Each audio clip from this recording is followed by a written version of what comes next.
Actually, tama naman yung sell mo. Kasi ito yung rejection, di ba?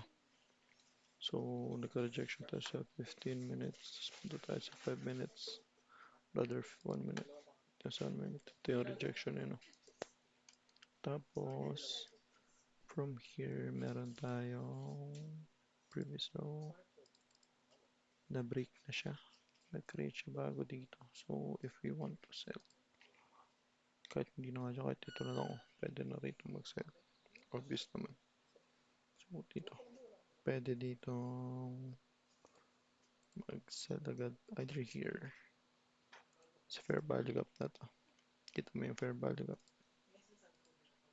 Ayan o. Tapos dito. Tapos ano yung TP natin? 1:2. TP na. Tapos punta sa higher time frame. Ano meron dito? Fair value gap.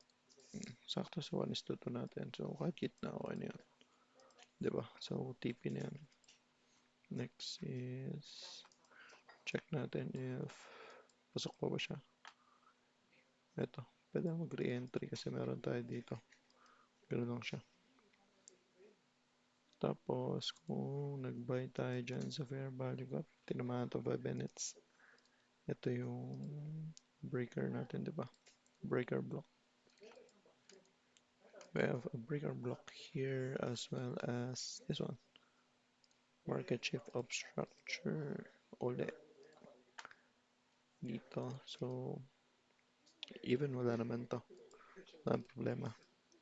Dito pa lang, oh, this is an OP. This is an OP. Series of down close candle. So, dito, pwede na tayo dito long. If hindi mo nakuha yung baba, slay mo dyan. Kasi OB naman ito, malaking OB ano. So, i-respect naman sa fair value gap. So, target ulit natin yung taas. So, tawag dyan double penetration.